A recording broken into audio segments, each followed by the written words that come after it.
நீங்க பொது வரியில நீங்க வந்து இந்த இந்த பட்ஜெட் வந்து இந்த திட்டங்களை கொண்டு வந்திருக்கிறது, நாங்க கொண்டு வந்திருந்தா இந்த மாதிரி கொண்டு வந்திருப்போம், அதனால எனக்கு ஏற்புடையதில்லை அப்படின்னு சொல்லணுங்க. நீங்க அதுல வந்து 2 இடங்கள்ல வந்து தமிழகத்தை வந்து பாராட்டி இருக்கிறார்கள்.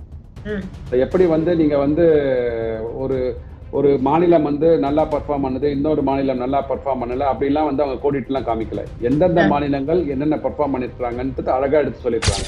யாரெல்லாம் வந்து முதலீடுகள் கொண்டு வராங்களோ அவர்களுக்கு ஏற்ற மாதிரி கேபிட்டல் சப்சிடியாக இருக்கட்டும், இல்ல ரெவென்யூ சப்சிடியாக இருக்கட்டும், என்னென்ன உதவிகளை மானியங்களை கொடுக்க முடியுமோ அதை கொடுத்து அந்த இண்டஸ்ட்ரி நல்லா ப்ரமோட் ஆகிட்டு இருக்குங்க தமிழகத்துல சொல்லியிருக்காங்க. இது தமிழகத்துல இருக்கிற இந்த 8 கோடி மக்கள்ல எத்தனை கோடி மக்கள் வந்து இந்த 12 லட்சம் ரூபாய் சம்பாதிக்கிறாங்களோ அவர்களுக்கும் இந்த வரி சட்டம் பொருந்தும். ஆமா, இல்ல அவங்க படிக்கிறது தானேங்க அவங்க வேலை. அவங்க வேலை படிக்கிறது தானே.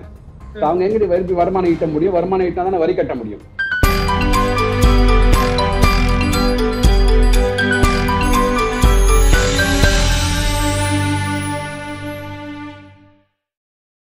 அன்பு தமிழக பல்ஸ் நேயர்களுக்கு வணக்கம். நம்முடன் இன்று இணைந்திருப்பவர் பொருளாதார ஆலோசகர் திரு CA சுப்பிரமணியன் அவர்கள். சார் வணக்கம் சார், உங்களை வரவேற்பதில் பெருமிதம் அடைகிறோம். வணக்கம். வணக்கம் சுபா மேடம். சார், நிறைய நேரம் எதிர்பார்த்தபடி பட்ஜெட் வரலங்கிறது ஒரு குறையாவே இருந்திருக்கு. எப்பவுமே எதிர்பார்த்தபடி வராத பட்ஜெட் இந்த முறை எதிர்பார்க்காமல் வந்த பட்ஜெட்டா இல்லைன்னா எதிர்பார்த்தபடி வந்த பட்ஜெட்டா? சொல்லுங்க சார். அது வந்து இந்த பட்ஜெட் வந்து ஏமாற்றம் தான் என்னை பொறுத்த வரைக்கும்.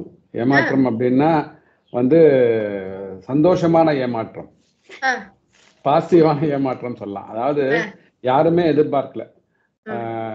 அதாவது இந்த பொருளாதார நிபுணர்கள் அவர்கள் கொடுக்கின்ற அறிக்கைகள்லாம் கூட பார்த்தீங்கன்னா கூட பர்சனல் இன்கம் டேக்ஸ்ல ஒரு சேஞ்சஸ் வேணும்னு எல்லாரும் கேட்டுட்டு இருந்தாங்க. பட் இந்த அளவுக்கு 7 லட்சம் ரூபாய், அதாவது புது வரி சலுகை, இப்போ வரி திட்டம் இருக்கு இல்லையா, நியூ டாக்ஸ் ரெஜிம் சொல்றாங்க, அதுல வந்து 7 லட்சம் ரூபாய் வரைக்கும் இப்ப இருக்கிற நிதியாண்டு வரைக்கும் உங்களுக்கு வந்து வரி சலுகை கொடுத்துட்டு இருக்காங்க. உச்சவரம்பாக இருக்கிறது. அது வந்து எதிர்பார்த்ததுன்னா ஒரு 9 லட்சம், 8 அல்லது 9 லட்சத்து வரைக்கும் உயர்த்துவார்கள். இல்ல இன்னொரு எதிர்பார்ப்பு என்ன இருந்ததுன்னா 30% டாக்ஸ் ரேட் இருக்குல்ல, 20க்கு அப்புறம் 30% டாக்ஸ் ரேட் இருந்தது. அது வந்து ஒரு 25% நடுவில் ஒரு இன்ட்ரோடியூஸ் பண்ணுவாங்க. ஏன்னா 15 லட்சத்துக்கு மேல போயிட்டு அப்படின்னா 30% டாக்ஸ் பே பண்ணிட்டு இருந்தாங்க எல்லாரும். அது வந்து ஒரு 25%, 15ல இருந்து ஒரு 20க்கு வந்து ஒரு 25% கொண்டு வந்துட்டு அதுக்கப்புறம் 20 லட்சத்துக்கு மேலாக ஒரு 30% கண்டினியூ பண்ணுவாங்க அப்படின்னு தான் எல்லாரும் நினைச்சிட்டு இருந்தோம். ஸோ அது ஏமாற்றம். அந்த ஏமாற்றம் வந்து மக்களுக்கு வந்து ஒரு நல்ல ஒரு சந்தோஷத்தை கொடுத்தது. நேற்று கிட்டத்தட்ட 12 லட்சம் ரூபாய் வரைக்கும் யாரெல்லாம் வந்து இன்கம் ஏர்ன் பண்றாங்களோ அவர்களுக்கு எல்லாரும் நில் டாக்ஸ், அதாவது 4 லட்சம் ரூபாய் வரைக்கும் நீங்க வரியே செலுத்த வேண்டாம். 4ல இருந்து 12 லட்சம் ரூபாய் வரைக்கும் அவங்க கொடுத்த ஸ்லாப் படி டாக்ஸேஷன் கால்குலேட் பண்ணுவாங்க. பண்ணிட்டு கிட்டத்தட்ட ஒரு 12 லட்சத்துக்கு வந்துட்டீங்க அப்படின்னா அதற்குண்டான வரியை வந்து 87A அப்படின்னு ஒரு செக்ஷன் இருக்கு. அதுல வந்து நீங்க வந்து ரிபேட்டாக கழித்துக் கொள்ளலாம்.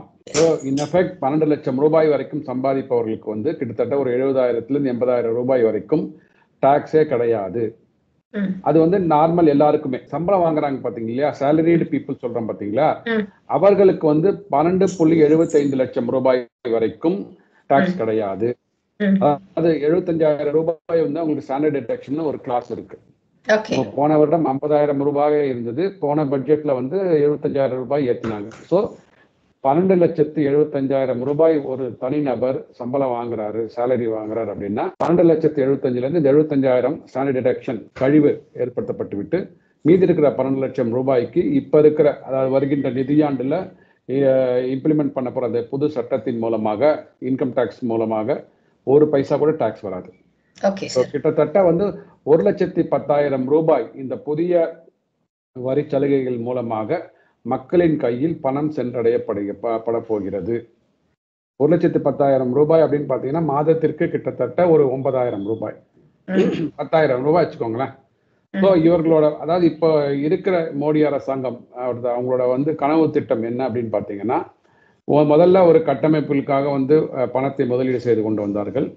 நம்ம வந்து இந்தியா வந்து இப்போ 5வது பொருளாதாரமாக $4 trillion தாண்டி போய்கொண்டிருக்கிறது. அப்படி இருக்கும்போது இப்போ அடுத்த கட்டமாக வந்து நம்ம வந்து என்ன கன்சம்ஷன் பேஸ்ட் எக்கானமி நோக்கி போய்கொண்டிருக்கிறோம்.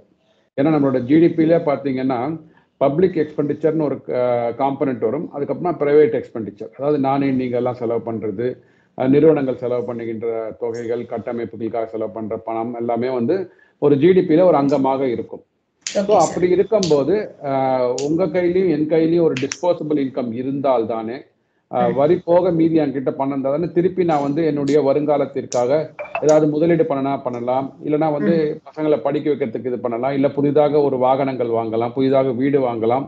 ஸோ இந்த டிஸ்போசபிள் இன்கம் வந்து நம்ம கையில இருக்க அது மீண்டும் சுயேட்சையாக ஒரு பொருளாதாரத்துல மீண்டும் முதலீடு செய்யப்பட்டு இல்ல ஒரு செலவினங்களை நம்ம செலவு பண்ணுவோம்.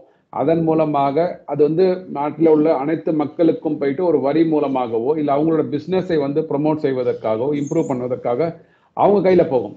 ஸோ இந்த ரொட்டேஷன் போக போக போக தான் மோர் அண்ட் மோர் ரொட்டேஷன் போக போக தான் உங்களுக்கு வந்து ஜிடிபி வந்து இம்ப்ரூவ் ஆக ஆரம்பிக்கும். அதுதான் அதனோட தாக்கத்தை தான் பாசிட்டிவான இம்பாக்டை தான் நம்ம இப்போ இருக்கிற எக்கானமியில பார்த்து கொண்டு வருகிறோம். Okay sir.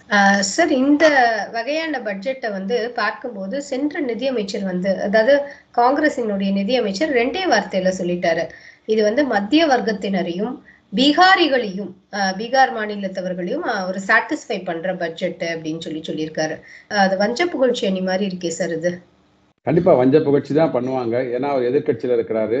அவர் வந்து இந்த அரசாங்கத்தை பாராட்டி விட்டார் என்றால் அப்ப அவங்க எதிர்கட்சிகள் எல்லாம் தங்கள் கட்சிகளை கலைத்து கொண்டு விட்டு பிஜேபியோட வந்து புதுசாக கட்சி ஆரம்பிச்சிடலாம். ஸோ அதுக்கு வந்து இருக்காது, அதுக்கான கால சூழ்நிலை இப்ப இல்லை. ஆனால் எதிர்கட்சியாக இருக்கும்போது அவர் வந்து எதிர்வாதம் வைக்கிறது தான் வந்து அவரோட கருத்தாக இருக்கிறது. ஆனா ஒன்னே ஒண்ணுங்க, ஒரு 2014க்கு முன்னாடி அவர் சொன்ன வார்த்தைகள் என்ன, அதாவது நம்மளோட பொருளாதாரத்தை பத்தி, இந்த ஒன் நேஷன் ஒன் டாக்ஸை பத்தி என்ன சொன்னார் அவரு, இப்போ வந்து அவர் என்ன சொல்றார், அது வந்து அவரே வந்து திரும்பி பார்த்து கொண்டால் அவருக்கு தெரியும் நம்ம வந்து உண்மையை சொல்கிறோமா மக்களுக்கு, இல்ல தவறை சொல்கிறோமா. நீங்க வந்து உண்மை தவறு என்பது வந்து ஒரு தனிநபர் சார்ந்தது, நீங்க அதை விட்டுடுங்க. ஆனா ஒரு பொருளாதார ஆலோசகராக, ஏன்னா ஒரு மெத்த படித்தவர், ஒரு அரசியல் அனுபவம் உள்ள, அப்படி இருக்கும்போது நீங்க பொது வரியில நீங்க வந்து இந்த பட்ஜெட் வந்து இந்த திட்டங்களை கொண்டு வந்திருக்கிறது, நாங்க கொண்டு வந்திருந்தா இந்த மாதிரி கொண்டு வந்திருப்போம், அதனால எனக்கு ஏற்புடையதில்லை அப்படின்னு சொல்லணுங்க நீங்க. ஓகே, அது மாதிரி நீங்க வந்து அவர் லாயரும் கூட இல்லையா.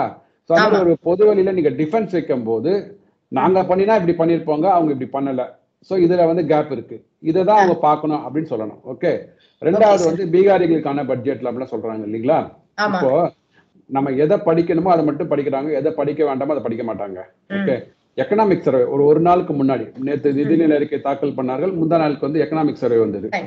இவங்களோட இது எல்லாம் பாத்தீங்கன்னா தமிழகம் வந்து வஞ்சிக்கப்பட்டு விட்டது, தமிழ்நாடு என்ற பேரே இல்ல அப்படின்னு. அது சென்ற முறை சொன்னாங்க சார், சென்ற முறை தமிழ் என்ற வார்த்தையே நம்முடைய மத்திய நிதியமைச்சர் யூஸ் பண்ணலாம்னாங்க. இந்த வாட்டி ஆரம்பிக்கும் போதே அவங்க ஒரு திருக்குறளை தான் திருக்குறள் சொல்லி ஆரம்பிச்சாங்க. அதனால இப்ப அதை விட்டுட்டாங்க. சரிங்களா. சோ அது நீங்க சொல்லிட்டீங்க, அதை விட்டுடும், வேற என்ன பார்க்கலாம் அப்படின்றதுக்கு போவாங்க. சோ இந்த நிதிநிலை அறிக்கையில் தமிழ்நாடு என்ற வார்த்தையே வரல, தமிழகத்திற்கு வந்து தமிழகம் வஞ்சிக்கப்பட்டு விட்டதெல்லாம் சொன்னாங்க. அதையுமே துணை முதலமைச்சர் வேற மாதிரி சொல்லியிருக்காரு, வரி கட்டினவங்களுக்கு எல்லாம் ரொம்ப லோவாகும், மத்த மாநிலத்தவங்களை சாட்டிஸ்ஃபை பண்ற மாதிரி இருக்கு, தமிழ் மாநிலங்களுக்கு ஒண்ணுமே இல்லை அப்படிங்கிற மாதிரி சொல்லியிருக்காரு. அதுதான், அது சொல்றதுக்கு முன்னாடி இந்த எக்கனாமிக் சர்வேன்னு ஒண்ணு ரிலீஸ் பண்ணாங்க, பொருளாதார ஆய்வு அறிக்கை ஒண்ணு ரிலீஸ் பண்ணாங்க முந்தா நாள். அதுல வந்து 2 இடங்கள்ல வந்து தமிழகத்தை வந்து பாராட்டி இருக்கிறார்கள். எப்படி வந்து நீங்க வந்து ஒரு மாநிலம் வந்து நல்லா பர்ஃபார்ம் பண்ணுது, இன்னொரு மாநிலம் நல்லா பர்ஃபார்ம் பண்ணல, அப்படிலாம் வந்து அவங்க கோடிட்டு எல்லாம் காமிக்கல. எந்தெந்த மாநிலங்கள் என்னென்ன பர்ஃபார்ம் பண்ணிருக்காங்கன்றது அழகா எடுத்து சொல்லியிருக்காங்க. 2 திட்டங்கள்ல வந்து தமிழகம் வந்து நல்லா பண்ணிருக்கு அப்படின்னு சொல்லியிருக்காங்க. ஒண்ணு வந்து இல்லம் தேடி கல்வி.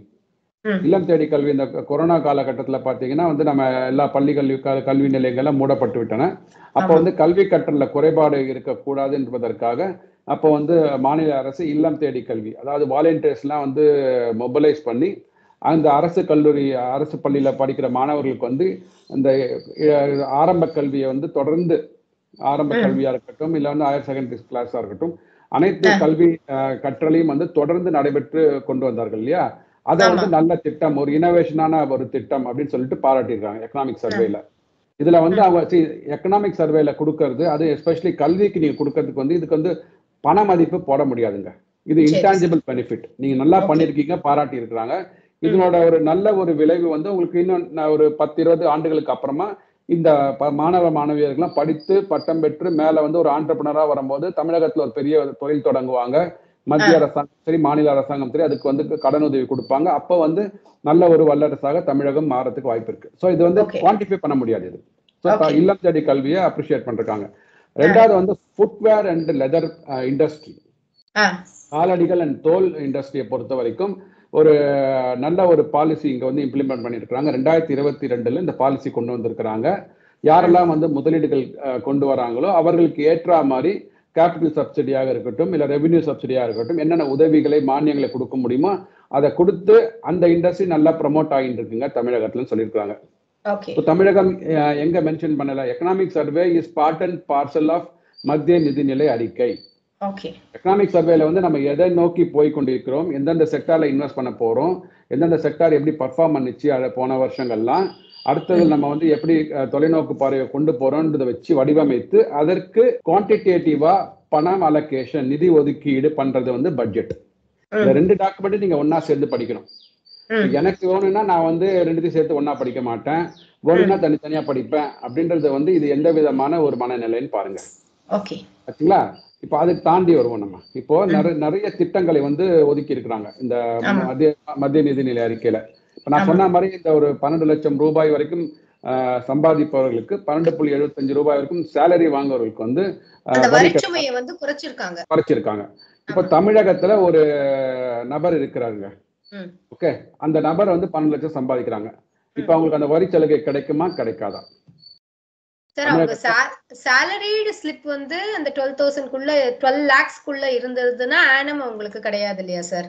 ஆமா ஆமா 12,75,000 ரூபாய் வரைக்கும் ஆண்டு சம்பள வருமானம் இருந்தால் அவர்களுக்கு வரி கிடையாது. சம்பளம் வாங்காம தொழில் பண்றாங்க பாத்தீங்க இல்லையா, பிசினஸ் பண்றாங்க, கன்சல்டன்ஸ் இருக்காங்க இல்லையா, அவர்கள் சில வீடு வாடகைக்கு விட்டு இது பண்ற வருமானத்தை ஈட்டு கொண்டு இருக்கிறாங்க பாத்தீங்களா, இல்ல வட்டி சீனியர் சிட்டிசன் ஆனாங்கன்னா வட்டி எல்லாம் போட்டுட்டு இருக்காங்க இல்லையா, அவங்க 12 லட்சம் ரூபாய் வரைக்கும் இந்த நபர்களுக்கு வருமானம் கீழே இருந்தால் 1 ரூபாய் கூட வரி கிடையாது. இது தமிழகத்துல இருக்கிற இந்த 8 கோடி மக்கள்ல எத்தனை கோடி மக்கள் வந்து இந்த 12 லட்சம் ரூபாய் சம்பாதிக்கிறாங்களோ அவர்களுக்கும் இந்த வரி சட்டம் பொருந்தும். Okay sir. ஓகே, அதுக்கப்புறம் பாத்தீங்கன்னா இந்த கிசான் கிரெடிட் கார்டு கொடுக்குறாங்க. கிசான் கிரெடிட் கார்டோட வரம்பு வந்து 5 லட்சம் ரூபாய்க்கு மேல வந்து உயர்த்தி இருக்கிறார்கள். நம்ம தமிழகத்துல உங்களுக்கு தெரியும், விவசாயம் வந்து விவசாயம் செழிக்கின்ற பூமி. எவ்வளவு பேர் வந்து இங்க இருக்கிற உழவர் உற்பத்தியாளர் நிறுவனம்னு ஒரு கம்பெனில ஆரம்பிச்சு அதன் மூலமாக எவ்வளவு விவசாயிகள் பயன்பட்டு கொண்டிருக்கிறார்கள். அவங்கெல்லாம் கிரெடிட் கார்டு வாங்குறாங்க, கிசான் கிரெடிட் கார்டு வாங்கியிருக்கிறாங்க. அந்த 3 லட்சம் ரூபாயில இருந்து இப்ப 5 லட்சம் ரூபாய் உயர்த்தி இருக்கிறார்கள். தமிழகத்தில் இருக்கிற விவசாயிகளுக்கும் அது பொருந்தும். அதனால நீங்க வந்து குறிப்பிட்டு ஒரு மாநிலத்தை சொல்லணும், இல்ல மாநிலத்துல உள்ள ஒரு மாவட்டத்தை சொல்லணும்ன்றது எதிர்பார்க்கறது வந்து இவங்க அரசியல் பண்ற மாதிரி பாக்குறாங்க. போன வருஷமே இதே மாதிரி தான் ரயில்வே பட்ஜெட்ல வந்து எங்களுக்கு தமிழகத்துக்கு நிதி ஒதுக்கல அப்படின்னாங்க. ஆனா 2 ரயில் பாதைகள், புதிய ரயில் பாதைகள், ஒன்னு ஹைதராபாத்ல இருந்து ஒன்னு பெங்களூர்ல இருந்தும் தமிழகம் வழியாக ஒரு புதிய ரயில் பாதைக்கு அப்ரூவல் கொடுத்திருந்தாங்க. 2 ரயில் பாதைக்கு அப்ரூவல் கொடுத்திருந்தாங்க. அப்ப நம்ம கேட்டோம், தமிழ்நாடுன்னு தான் சொல்லலையே தவிர சென்னை மார்க்கமாக மதுரை மார்க்கமாக ஒரு ஹைதராபாத்ல இருந்தோ இல்ல வந்து பெங்களூர்ல இருந்து ஒரு புதிய ரயில் பாதை போறது அப்படின்னா அது தமிழகத்துக்கு பெனிஃபிட் கிடையாதா? அதாவது எதையாவது ஒன்ன வந்து குற்றம் சொல்ல வேண்டும். ஏன்னா இது வரைக்கும் பாத்தீங்கன்னா மக்கள் வந்து வரிச்சுமையில வந்து மீளா துயரத்துல இருக்கிறாங்கன்னு சொன்னாங்க. இப்ப வரிச்சுமையை குறைச்சிருக்கிறாங்க. குறைச்சோன்னு என்ன சொல்றாங்க, இப்போ அதே பி சிதம்பரம் ஐயா அவர்கள் வந்து என்ன சொல்றாருன்னா, ஒரு 7.8 கோடி மக்கள் தான் வந்து வருமான வரி தாக்கல் பண்றாங்க. 140 கோடி மக்கள் தொகையில 144 கோடி மக்கள் தொகையில வெறும் 7.8 கோடி மக்கள் மட்டுமே வருமான வரி தாக்கல் பண்ணுகிறார்கள். இது எந்த விதமான இது காழ்ப்புணர்ச்சியால் வன்மமா பாருங்களேன். பிறந்த குழந்தையும் அந்த 140 கோடி மக்கள்ல அடங்கும். பிறந்த குழந்தைக்கு நீங்க வந்து வரி கட்ட சொல்றீங்களா? 18 வயசு வரைக்கும் வந்து அவன் படிச்சுட்டு இருப்பான். 18 வயசு படிக்கிற மாணவ மாணவியர்கள் அந்த 140 கோடியில இருக்கான். அவனே நீங்க வரி கட்ட சொல்றீங்களா? முடியாது சார். யங் வோட்டர்ஸ் தான் அதிகம்.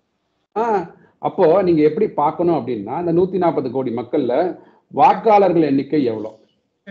வாக்காளர்கள் தான் 18 வயதை தாண்டி இருக்கிறவர்கள் வாக்காளர்கள். அவர் தான் வேலைக்கு போவதற்கு தகுதியானவர்கள். அந்த 18 வயது கீழே இருக்கிறவங்க வந்து கண்டிப்பாக வருமானம் ஈட்டக்கூடாது, ஈட்ட முடியாது, ஈட்டவும் கூடாது.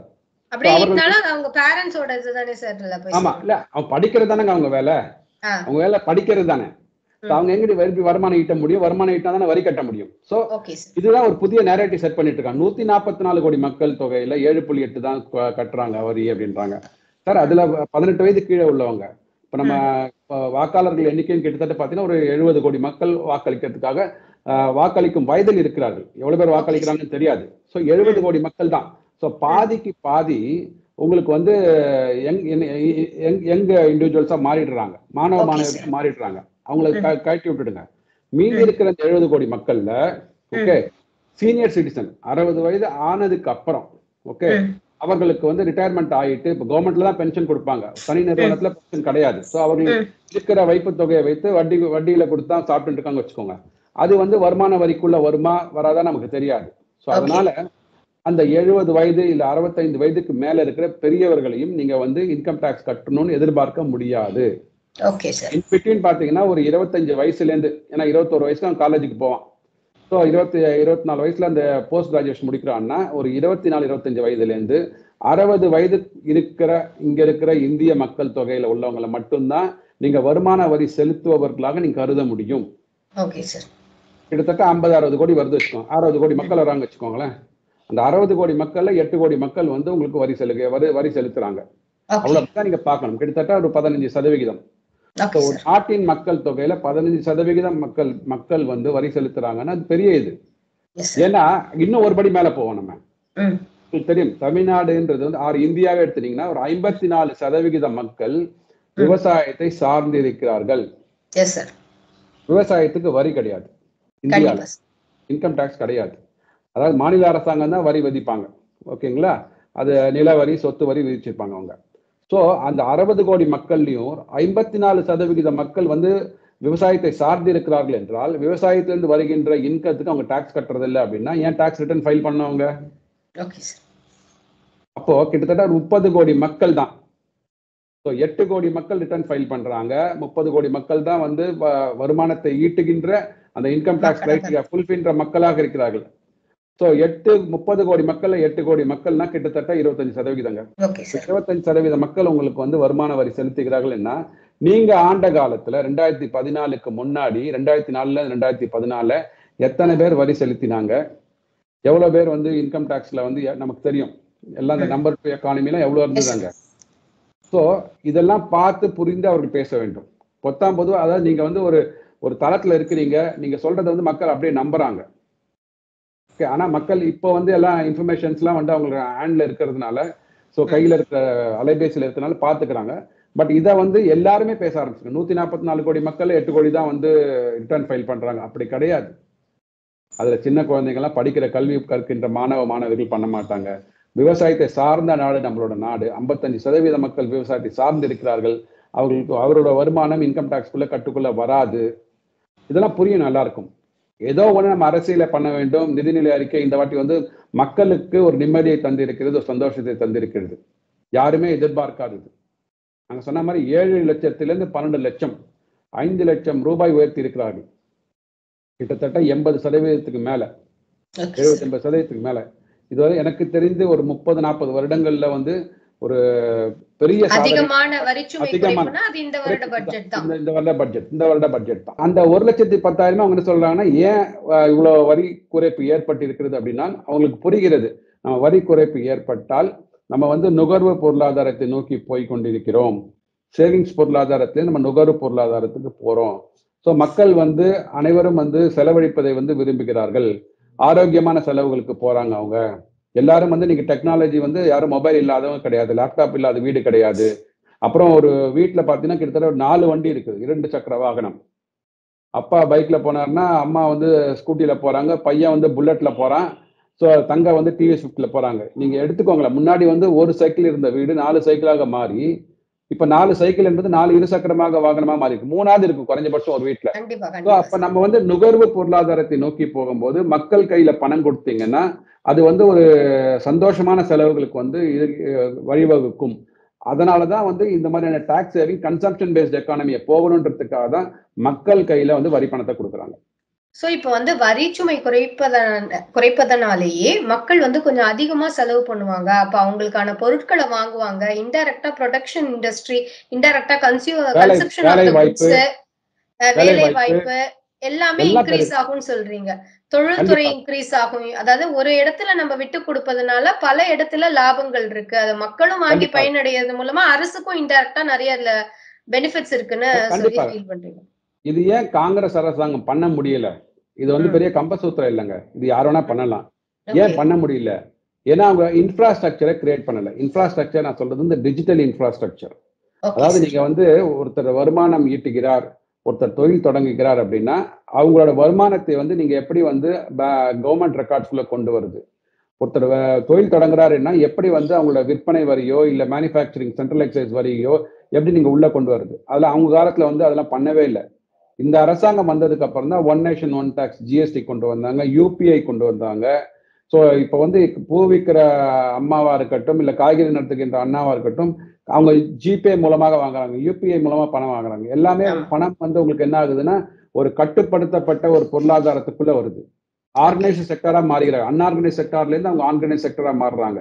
₹1 நடந்தாலும் பரவாயில்ல, அந்த டிரான்சாக்ஷன் 1 கோடி ரூபாய்க்கு நடந்தாலுமே அது எல்லாமே ஆர்கனைஸ்டு செக்டார் கீழே வந்துருது. சோ அதனால வந்து இப்போ பணம் வந்து அரசாங்கத்துக்கு வந்து நம்பர் 2 எக்கானமில முன்னாடி வந்து வருமானமே வந்து வரியே கட்டாத மனிதர்கள், okay, indirect tax GS central excise ஆகட்டும் சேல்ஸ் டாக்ஸ் கணக்கே காமிக்காதவங்க. அப்பெல்லாம் என்ன பண்ணுவாங்க, சென்ட்ரல் எக்ஸைஸ்க்கு ஒரு கணக்கு காப்பாங்க, சேல்ஸ் டாக்ஸ்க்கு ஒரு கணக்கு காப்பாங்க, இன்கம் டாக்ஸ்க்கு ஒரு கணப்பாங்க. அதெல்லாம் மறுக்கவே முடியாது. இப்போ இன்கம் டாக்ஸ் நீங்க ரிட்டர்ன் ஃபைல் பண்ணும்போது 26ASன்னு ஒரு ஃபார்ம் இருக்கு. அது நீங்க டவுன்லோட் பண்ணீங்க அப்படின்னா உங்களுக்கு டிடிஎஸ் எவ்வளவு பிடிச்சிருக்காங்கன்றது தெரியும். நீங்க யார்கிட்ட பிசினஸ் பண்ணிருக்கீங்க அப்படின்னா அவங்க உங்களுக்கு எவ்வளவு பணம் கொடுத்துருக்காங்க, எவ்வளவு டிடிஎஸ் பிடிச்சிருக்காங்கன்னு தெரியும். இல்ல நீங்க பொருட்களை விற்கிறீங்க, பொருட்களை வாங்குறீங்க அப்படின்னா அதுக்கு கீழே நீங்க ஜிஎஸ்டில எவ்வளவு டர்ன் ஓவர் டிக்ளேர் பண்ணீங்கன்றது கீழே வரும். இன்கம் டாக்ஸ்ல வந்து நீங்க ரிட்டர்ன் ஃபைல் பண்ணும்போது அவர் பாப்பாரு, ஜிஎஸ்டில நீங்க வந்து 10 கோடி ரூபாய்க்கு நீங்க சேல்ஸ் பண்ணிருக்கீங்களா, இப்ப இன்கம் டாக்ஸ்ல 10 கோடி ரூபாய் சேல்ஸ் காமிச்சிருக்கீங்களா, அங்க வந்து 1 லட்சம் ரூபாய் டிடிஎஸ் பிடிச்சிருக்காங்க இல்லையா, அந்த 1 லட்சம் ரூபாய் தான் நீங்க காமிச்சிருக்கீங்களா. இப்படி வந்து ஒரு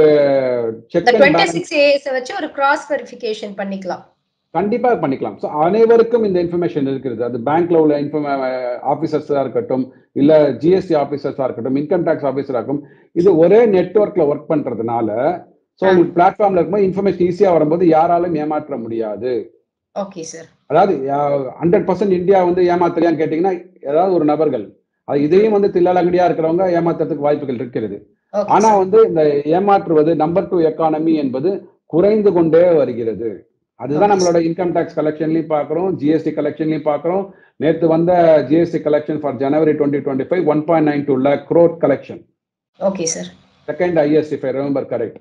இது எப்படி வருது அப்படின்னா மக்கள் வந்து கரெக்டாக ஒரு ஒருங்கிணைந்த ஒரு பொருளாதாரத்துக்குள்ள வரும்போது நியாயமான வரி அங்கிருந்து வருதுங்க. ஓகே. சோ எதெல்லாம் வந்து பிளாக் மணியா வச்சு வரி கட்டாம செலவு செய்து கொண்டிருந்தாலோ அது எல்லாமே ஆர்கனைஸ்டா கொண்டு வருவதன் மூலம் வரி வந்து இன்டைரக்டா வருது.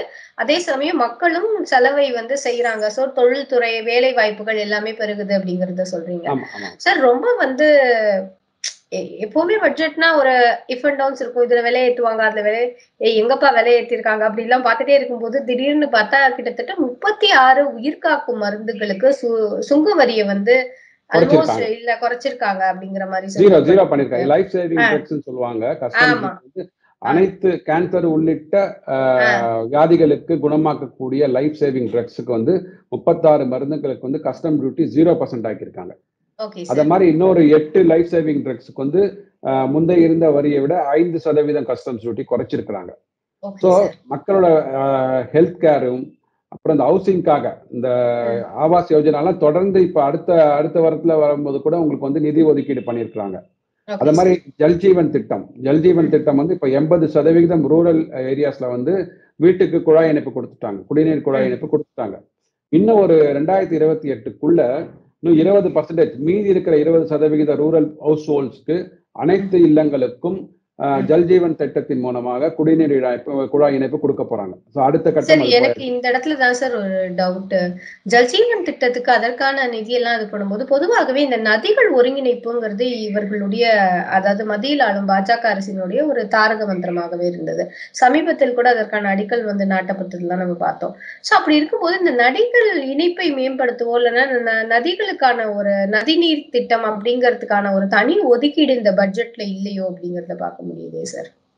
இல்ல அதாவது இப்போ ஒன்றிணைந்த இந்தியாவாக இருக்கும்போது பாத்தீங்கன்னா ஒரு 29 ஸ்டேட் 8 யூனியன் டெரிட்டரிஸ் இருக்கும்போது அந்தந்த மாநிலங்களுக்கு உண்டான அந்த நதிகள் வந்து அவர்களுக்கு பயன்பாட்டுக்கு இருக்கு. இன்னும் நம்ம வந்து காவேரி நதிநீர் ஆணையம் கொடுத்த தீர்ப்பு படி கர்நாடகா நமக்கு தண்ணி விடுறாங்களா?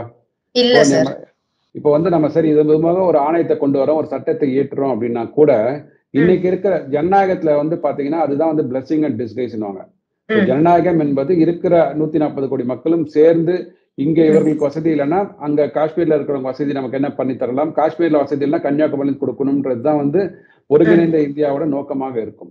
ஆனா வந்து இது அரசியலுக்காக அங்கங்கே உள்ள ரீஜனல் பார்ட்டிஸ், பொலிட்டிக்கல் பார்ட்டிஸ், மாநில கட்சிகள் வந்து அவர்கள் வாக்கு வங்கிக்காக நாட்டுல ஏற்றப்பட்ட ஒரு இந்தியாவுக்கே உரிய ஒரு சட்டத்தையோ இல்ல இந்தியால அளவுல வந்து உங்களுக்கு ஏற்படுத்தப்பட்ட ஒரு ஆணையத்தையோ மதிக்காம அவர்களுக்கு அவங்க மாநிலத்துல உள்ள ஒரு அரசியல் வாக்கு வங்கிக்காகவே வந்து சுயலாபத்துக்காக பண்ணிட்டு இருக்காங்க. காவேரி நதிநீர் ஆணைன்றது ஒரு எக்ஸாம்பிள், கிளாசிக் எக்ஸாம்பிள்.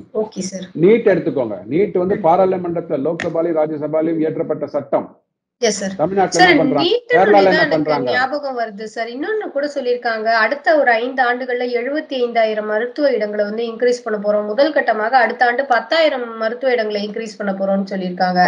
அதெல்லாம் தமிழகத்துக்கு நல்ல வாய்ப்பு இருக்கா சார்? கண்டிப்பா வருமா? கண்டிப்பா கண்டிப்பா. தமிழகத்துல பாத்தீங்கன்னா இங்க வந்து எத்தனை மருத்துவக் கல்லூரிகள் இருக்கின்றன. சோ இங்க இருந்து வந்து எல்லாருமே வந்து மருத்துவ மேல் படிப்புக்கு தானே போறாங்க. அங்க இது அரசியலுக்காக வேணா நீங்க வேணா சொல்லலாம், நீட் வந்து எங்களுக்கு தேவையில்லைன்னு சொல்லலாம். ஆனா எத்தனை பசங்க அரசு பள்ளி கல்லூரியில படிக்கிற மாணவர்கள் எவ்வளவு பேர் பாஸ் பண்ணி ஃபர்ஸ்ட் ரேங்க்ல வந்திருக்கிறாங்க. இப்போ இங்க வந்து நம்ம வந்து அந்த கோச்சிங், அதாவது நம்ம என்ன பண்ணணும்னா அரசு பள்ளியில வந்து அந்த நீட்டுக்கு உண்டான ஒரு கோச்சிங்கையும் நீங்க கொண்டு வந்துட்டீங்க அப்படின்னா கண்டிப்பாக தமிழக பள்ளி மாணவர்களுக்கு வந்து மிகப்பெரிய வரப்பிரசாதமாக இருக்கும். ஐஐடில எல்லாம் பாத்தீங்கன்னா உங்களுக்கு வந்து அந்த ஐஐடியோட தரத்தை மேம்படுத்த போறாங்க. அப்புறம் இந்தியன் இன்ஸ்டியூட் ஆஃப் சயின்ஸ் அதனோட தரத்தை மேம்படுத்த போறாங்க. கல்விக்கும் நிதி ஒதுக்கீடு பண்ணிருக்காங்க, ஹெல்த்துக்கும் நிதி ஒதுக்கீடு பண்ணிருக்காங்க. குறிப்பா நம்ம மறக்கிறதுக்கு முன்னாடி சொல்லணும், சிறு குறு நடுத்தர நிறுவனங்கள், அக்ரிகல்ச்சர் பத்தி பேசணும் இல்லைங்களா? அக்ரிகல்ச்சர் கிரெடிட் கார்டு கொடுக்குறாங்க. தங்களுடைய அந்த வேளாண் பொருட்களுக்கு குறைந்தபட்ச ஆதரவு விலை வேண்டும் இருக்காங்க. ஆனா அது சம்பந்தமான எந்த ஒரு அறிக்கையுமே வரலையே சார். அதுதான் இப்போ எல்லாருமே இந்த அரசியல் கட்சிகள், அதாவது எதிர்கட்சிகள் குறிப்பாக எப்படி மடைமாற்றி இருக்கிறாங்கன்னா எல்லாமே பட்ஜெட்ல தான் வரணும்ன்றது வந்து பெருசா போட்டு பட்ஜெட்டுக்கு நடுவுல வருகின்ற அறிவிப்புகளை வந்து காணாமல் செய்து விடுகிறார்கள். அதாவது 16 அக்டோபர் 2024 அன்னைக்கு மினிமம் சப்போர்ட் பிரைஸ் கோதுமைக்கு கொடுத்திருக்கிறாங்க, பார்லிக்கு கொடுத்திருக்கிறாங்க, சன்ஃபிளவர் கொடுத்திருக்கிறாங்க. இது மாதிரி ஒரு 3 விவசாய பொருட்களுக்கு வரப்போகிற 25-26 பருவ காலத்திற்காக குறைஞ்சபட்சம் 60% 100% வரைக்கும் மார்ஜின்ஸை இன்க்ரீஸ் பண்ணி விலையை வந்து நிர்ணயித்து இருக்கிறார்கள். பிரஸ் இன்ஃபர்மேஷன் பியூரோல அபிஷியல் இன்ஃபர்மேஷன் பப்ளிஷ் பண்ணிருக்காங்க. இது எத்தனை பேருக்கு தெரியும்? எத்தனை பேர் பார்த்திருக்கிறாங்க? விவாதத்துல வர்றவங்க இதான் கேட்கறாங்க. எம்எஸ்பி நாங்க எதிர்பார்க்கிறோம் சார். எம்எஸ்பி தான் அப்பப்போ கொடுக்குறாங்களே சார். எம்எஸ்பி வந்து எந்தெந்த காலகட்டத்துல பருவகால இந்த ரபி பருவத்துக்கு என்ன விவசாய பொருட்கள் வரப்போகுது அதுக்கு பிரைஸ் பிக்ஸ் பண்ணுவாங்க. காரிஃப்க்கு என்ன பொருட்கள் வரப்போகுது அதுக்கு பிக்ஸ் பண்ணுவாங்க. தயவு செய்து நான் என்ன சொல்றேன்னா அரசாங்க வலைதளங்கள்ல போயிட்டு பிரஸ் இன்ஃபர்மேஷன் பியூரோல போயிட்டு ஒண்ணுமே இல்லைங்க, எம்எஸ்பின்னு போடுங்க, minimum support price for next financial இயர்னு போடுங்க, வந்து விழும் தொப்புன்னு. அதுல பாத்துக்கோங்க. அந்த பணத்தை கொடுக்கலையா கேளுங்க. எம்எஸ்பி என்பது அப்பப்ப கொடுத்துட்டு இருக்கிறாங்க. விவசாயிகள் பாத்தீங்கன்னா இப்ப வந்து இந்த காட்டனுக்காக ஒரு பெரிய என்ன குறிப்பா என்ன சொல்லியிருக்காங்கன்னா ஹை ஈல்டிங் சீட்ஸ் எதெல்லாம் வந்து உற்பத்தியை வந்து நிறைய ஆக்கணுமோ அதுக்குண்டான விதைகளை வந்து எப்படி நம்ம பண்ணணும், அதுக்கு ஒரு 100 டிஸ்ட்ரிக்ட்ஸ் செலக்ட் பண்ண போறாங்க. ஆஸ்பிரேஷன் டிஸ்ட்ரிக்ட்ஸ்னு ஒரு ப்ரோக்ராம் கொண்டு வந்தாங்க இல்லையா? ஒவ்வொரு 1 டிஸ்ட்ரிக்ட் 1 ப்ராடக்ட்லாம் கொண்டு வந்தாங்க இல்லையா? அந்த மாதிரி அக்ரிகல்ச்சர்ல வந்து ஒரு 100 மாவட்டங்களை எடுத்துக்கொண்டு அந்த 100 மாவட்டங்கள்ல என்னென்ன விவசாய பொருட்கள் விளைவிக்கிறாங்களோ வீரியம் உள்ள விதைகளை அங்க கொடுத்து ப்ரொடக்டிவிட்டியை ஜாஸ்தி பண்ண போறாங்க. அதற்குண்டான திட்டம் வந்து இருக்கிறது. தாமரை விதைகளுக்கான ஒரு FPO, ஃபார்மர் ப்ரொடியூசர் ஆர்கனைசேஷன் பீகார்ல ஆரம்பிக்க போறாங்க. காட்டனுக்கு பண்ண போறாங்க. அத மாதிரி 3 பருப்பு வகைகளுக்கு. சோ இந்த மாதிரியான விவசாய பொருட்களுக்கு வந்து ஒரு ஹை ஈல்டிங் ஒரு எப்படி நம்ம கிராப்பா அதை கன்வெர்ட் பண்ண முடியும், நிறைய குறைந்த முதலீடு அதிக வருமானம் எப்படி பண்ண முடியும், ப்ரொடக்டிவிட்டி எப்படி இன்க்ரீஸ் பண்றது, இதற்குண்டான ஒரு பெரிய திட்டம். சோ அந்த ஆத்ம நிர்பர் பாரத் மாதிரியே ஒரு திட்டங்களை கொண்டு வராங்க இந்த விவசாய பொருட்களுக்கு எல்லாம். விவசாய காட்டனுக்கு கொண்டு வராங்க. சோ இந்த விவசாய பொருட்களை உற்பத்தி ஜாஸ்தி ஆகும் போது நமக்கு நல்ல விலை கிடைக்கும், விவசாயிகள் வந்து செழிப்பாக இருப்பார்கள். இதுக்கெல்லாம் திட்டம் போட்டிருக்காங்க, விவசாயிகளுக்கு போட்டிருக்கிறாங்க. அப்புறம் ஒரு குறிப்பிட்ட ஒரு மீன் வகைக்கு இத மாதிரி ஒரு திட்டத்தை கொண்டு வந்திருக்கிறாங்க. இதெல்லாம் வரும்போது கடைசியா என்ன சொல்றேன், இது MSME micro and small medium enterprises இருக்காங்க பாத்தீங்க இல்லையா? 11 கோடி மக்களுக்கு வந்து வாழ்வாதாரம் வேலை வாய்ப்பு கொடுத்துட்டு இருக்கிறாங்க. நம்மளோட மேனுஃபேக்சரிங்ல பாத்தீங்கன்னா கிட்டத்தட்ட ஒரு 40% அவங்க தான் கான்ட்ரிபியூட் பண்றாங்க. எக்ஸ்போர்ட்ல 40% கான்ட்ரிபியூட் பண்றாங்க. அந்த இண்டஸ்ட்ரியோட ஒரு இது இருக்கு, வரைமுறை இருக்கு. யாரெல்லாம் எம்எஸ்எம்இன்றது. அதாவது முன்னாடி என்னன்னா 1 கோடி ரூபாய் இருந்தா வந்து சிறு நிறுவனம் ஆகும், 5 கோடி ரூபாய் தான் குறு நிறுவனம், அப்ப நடுத்தர நிறுவனம் 50 கோடி ரூபாய் இது இன்வெஸ்ட்மெண்ட்ஸ் இருக்கலாம். அதை 2.5 மடங்கு உயர்த்தி இருக்கிறார்கள். அதாவது இப்ப வந்து 1 கோடி ரூபாய் இருந்தாதான் வந்து மைக்ரோ இண்டஸ்ட்ரீஸ் சொன்னவங்க வந்து இன்னைக்கு 2.5 கோடி ரூபாய் தான் மைக்ரோ இண்டஸ்ட்ரீஸ். அப்படின்னா என்ன அர்த்தம் அப்படின்னா சில திட்டங்களுக்கு micro industries, micro small medium enterprises சில திட்டங்கள் இருக்கிறது, சில சலுகைகள் கொடுக்குறாங்க. அதெல்லாம் நீங்க போய் அங்க போய் அடைவதற்காக, அதை எடுத்துக்கொள்வதற்காக நிறைய அவங்க டேர்ன் ஓவரை வந்து இன்க்ரீஸ் பண்ணிருக்காங்க. 500 கோடி ரூபாய் வரைக்கும் யார் டேர்ன் ஓவர் பண்றாங்களோ அவங்க எல்லாம் சிறு குறு நடுத்தர நிறுவனம் வந்துருவாங்க. அவங்களுக்கு தான் அந்த பெனிஃபிட் கிடைக்கும். போன பட்ஜெட்ல என்ன பண்ணிருக்காங்கன்னா இந்த எம்எஸ்எம்இ இண்டஸ்ட்ரீஸ்ல யாரெல்லாம் வந்து பொருட்கள் வாங்குறீங்களோ, சர்வீசஸ் யூஸ் பண்றீங்களோ அவர்களுக்கு குறித்த நேரத்துல 45 நாட்களுக்குள்ள நீங்க பணத்தை பட்டுவாடா பண்ண வேண்டும். அப்படி பண்ணல அப்படின்னா, அதாவது பெருநிறுவனங்கள் இல்ல யாரெல்லாம் அவங்க எம்எஸ்எம்இ சர்வீசஸ் யூஸ் பண்றாங்களோ அவர்களுக்கு 45 நாட்குள்ள பணத்தை கொடுக்கணும். அப்படி கொடுக்கலாட்டா அந்த யார் அந்த சர்வீசஸ் யூஸ் பண்ணாங்களோ, யார் ப்ராடக்ட் யூஸ் பண்ணாங்களோ அவங்க return income tax return file பண்ணும்போது அந்த அந்த இன்வாய்ஸ் வந்து டிஸ்அலோவ் பண்ணப்படும். அது வந்து உங்களோட இன்கம்ல வந்து கழிவுக்கு ஏற்படுத்திக்க மாட்டாங்க, எடுத்துக்க மாட்டாங்க. அந்த மாதிரி நீங்க வந்து எம்எஸ்எம்இ நசுக்க முடியாது. பெரிய என்ன ஆட்டிடியூட்ல வந்து நீங்க பணமே கொடுக்கல வச்சுக்கோங்க, நீங்க இன்கம் டாக்ஸ் ரிட்டர்ன் ஃபைல் பண்ணும்போது அதை அலோவ் பண்ண மாட்டாங்க. ஸோ அந்த மாதிரிலாம் கொண்டு வந்து திட்டங்களை கொண்டு வந்திருக்கிறாங்க. ஸோ அதை வந்து அனைத்து நிறுவனங்களும் அதை வந்து ஒரு நல்ல ஒரு பாசிட்டிவ் மைண்ட் செட்ல அதை எடுத்துக்கொண்டு எம்எஸ்எம்இ வளர வைக்க வேண்டும். நிறைய திட்டங்கள் கொண்டு வந்திருக்கு. இது வந்து நம்ம ஒவ்வொன்றா மைன்யூட்டா பார்க்க பார்த்தீங்களா, ஒவ்வொரு செக்டாருக்கும் ஒவ்வொரு மாநிலம் இந்த மாநிலத்துக்கு இது மாதிரி, இந்த மாநிலத்துக்கு இது மாதிரி கிடையாது. இது அகில இந்திய தழுவிய ஒரு சட்டம் தான். இது யாருக்கு வேணா பெனிஃபிட்டா. அவ்வளவுதான் சார். ரொம்ப நன்றி சார். இத்துணை நேரமும் அழகாகவும் தெளிவாகவும் நிறைய விஷயங்களை எங்களுக்கு எடுத்து சொன்னீங்க. மீண்டும் இது போல் இனி ஒரு சந்திப்பில் சந்திக்கலாம் சார். நன்றி, வணக்கம் சார். வணக்கம்.